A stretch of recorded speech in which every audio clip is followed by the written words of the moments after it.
Hello दोस्तों, आपका स्वागत है हमारे यूट्यूब चैनल ऑलवेज न्यू 142 पर। तो मेरे भाई हम लोग पढ़ेंगे क्लास 10th ज्योग्राफी का अध्याय नंबर 7 जिनका नाम है कृषि संसाधन। अच्छा, इससे पहले हम लोग कृषि संसाधन के बारे में विस्तार से चर्चा किया था कि हमारे भारत में कृषि का क्या महत्व है, कृषि की कौन कौन से ऋतुएं हैं। साथ साथ हमने देखा था कि हमारे भारत के जो मुख्य खदानें कौन से पेय पदार्थ हैं, कौन से रेशेदार फसलें हैं, कुछ मसाला और कुछ आयुर्वेद के बारे में देखा। फिर हमने देखा कि भूमंडलीकरण के कारण हमारी भारत में क्या लाभ और क्या हानि हुई। तो हमने देखा वहां पर एक तुलना किया कि भूमंडलीकरण के कारण विश्व भारत की कुछ जो चीजें हैं जिसमें प्रमुख था बासमती चावल, मसाले और आयुर्वेदिक दवाइयां विश्व में अपनी पैर जमा रखी है। अर्थात भूमंडलीकरण से हमारी जो कुछ अच्छे उत्पाद हैं वो हम लोग विदेश के देशों में दे रहे हैं। क्लियर? तमाम सी बातें हमने देखा था। इसका 2 वीडियो हमारे चैनल पर उपलब्ध है। आप अगर देखे होंगे तो अच्छी बातें हैं, अगर नहीं देखे हैं तो पहले उसको देखिए, तभी क्वेश्चन आंसर समझ में आएगा। ठीक है? अच्छा, देख लिए हैं तो चलते हैं हम लोग अति लघुतरीय की। चलना मेरे भाई, क्वेश्चन क्या कहता है सुनिएगा।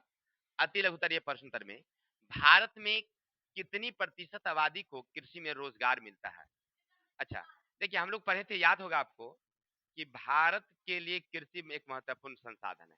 तो क्यों भाई? तो सबसे बड़ी बात ये देखे थे कि जितने भी हमारे पास आय के साधन है, रोजगार के साधन है, जिसमें हमने कृषि को रखा था, व्यापार को रखा था, सेवा क्षेत्र को रखा था, यानी कि एक प्राथमिक, द्वितीयक और तृतीयक।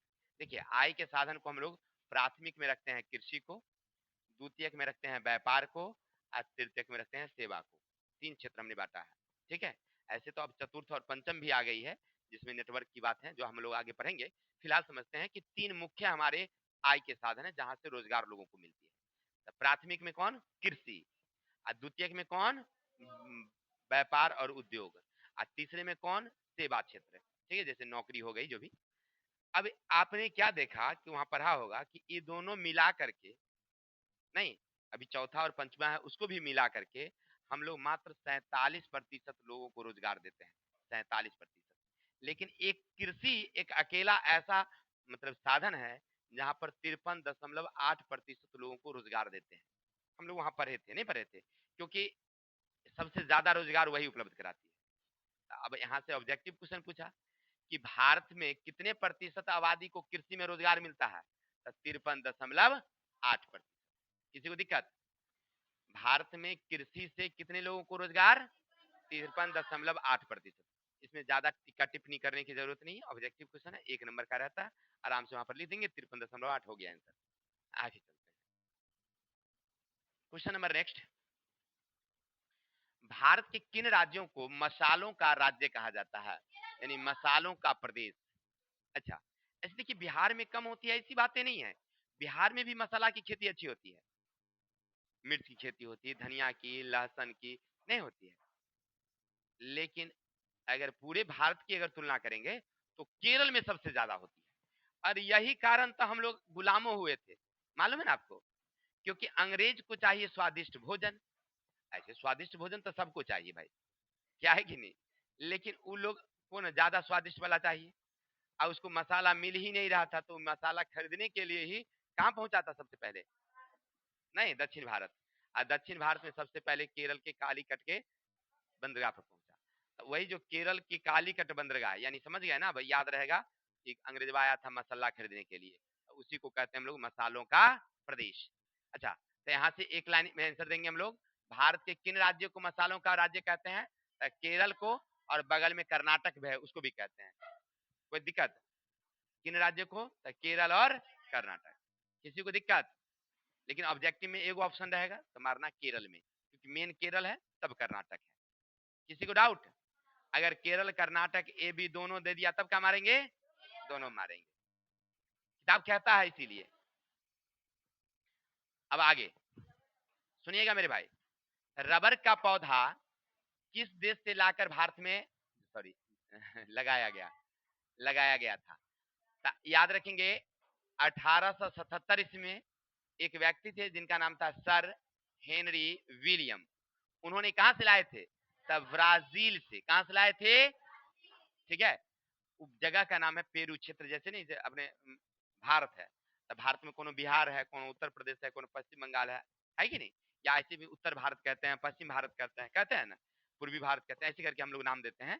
तो उसी तरह से ब्राजील का एक जगह है पेरू क्षेत्र, वहीं से वो बीज को ला करके अपने भारत में इसका उत्पादन प्रारंभ किया था।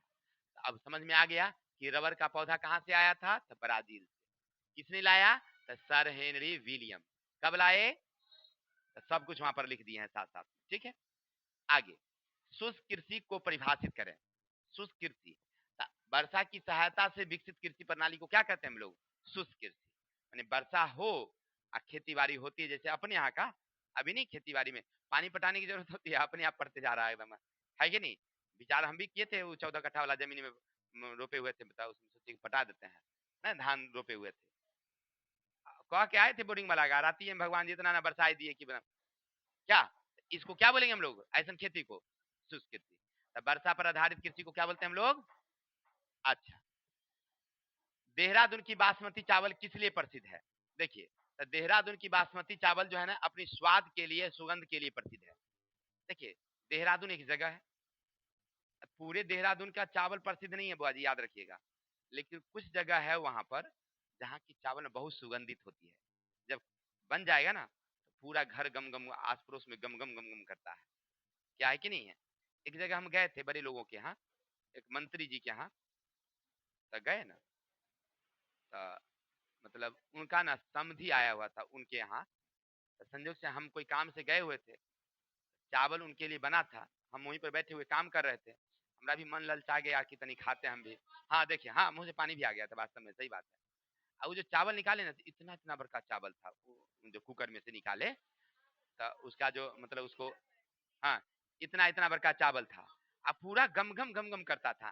तो हम मने मने सोचे कि भाई कौन सा है। तो हम बाद में एक आदमी से पूछे, वो नौकर नहीं होता है, नौकर से हम पूछे कि वो कौन? तो कहा वो बासमती चावल खाते हैं देहरादून का, जो अतिथि के लिए। तो हम हैं, नहीं वो हम अपना काम से गए थे, तो हमको थोड़ी, हम अतिथि थोड़ी थे, वो अतिथि के लिए बनाए थे। नहीं तो हम भी सोचे कि थोड़ा सा खाएंगे कभी, लेकिन आज तक मौका नहीं मिला है, उतना पैसे नहीं आया है, तो क्या करेंगे। चलिए आगे देखते हैं। तो भाई देखिए, वो क्यों प्रसिद्ध है भाई? देहरादून का बासमती चावल क्यों प्रसिद्ध है? स्वाद के लिए। याद रहेगा ना कि सर जी को वहां पर स्वाद सुगंध अच्छा लगा था। हाँ ठीक है, हाँ चलिए, कोई दिक्कत, समझ में आ गई बातें? क्यों प्रसिद्ध है? तो स्वाद और सुगंध के लिए। कोनो कोनो चावल नहीं, देखिए बन गया, तैयार हो गया, खाइएगा ना तो लगेगा कि पनिया सन के खा रहा है, पानी, उसका स्वाद थोड़ा सा पानी सन के। हाँ हंसने की बात है, हमारे यहाँ वही चावल बनता है, सही बता रहे हैं, मजाक वाली बात नहीं। अच्छा वाला चावल हमारे यहाँ बनेगा ना, तो मैडम को अच्छा नहीं लगती है, अच्छा वाला चावल हमारी मैडम नहीं खाती है, उसको वही वाला चावल अच्छा लगता है, सस्ता वाला खाती है। बात सही बता रहे हैं, ऐसे हम चावल खाते नहीं। हम अपने घर में चावल ना कम से कम 20 दिन 25 दिन पर एक दिन खाते हैं, 20 दिन 25 दिन पर एक दिन खाते हैं चावल, एक टाइम कोई टाइम। ठीक है, और वो मैडम रोज खाती है, लेकिन अच्छा वाला नहीं खाती। अच्छा वाला मंगवा भी देंगे ना, वो अगर पैकेट ला देंगे तो रखल रहेगा बहुत दिन तक। एगो पैकेट आ गया अच्छा वाला, अगर मान लीजिए जिस दिन हम खाएंगे ना, तो उस दिन वही वाला बनेगा। बाकी वो अपने खाती है, वो नहीं खाती है, पता नहीं, वो कहते हैं तो खाती है कि हमको कहीं मिल जाता है, क्या ही बना लिया लाए बलाए, उसका स्वाद नहीं अच्छा है। बासमती चावल क्यों प्रसिद्ध है? स्वाद के लिए। आ जाइए, कोई टीका टिप्पणी नहीं करें, केवल पढ़ें। सूती वस्त्र उद्योग का कृषि उत्पाद क्या है? तो सूती वस्त्र उद्योग का कृषि उत्पाद क्या भाई? तो कपास है। सूती वस्त्र का कच्चा माल क्या भाई? कपास। Any doubt? चलिए, तो आज के लिए इतनी ही, कल मिलते हैं नेक्स्ट वीडियो के साथ। तब तक के लिए हंसते रहिए, मुस्कुराते रहिए, अपने भाई को विदा दीजिए। जय हिंद, जय भारत।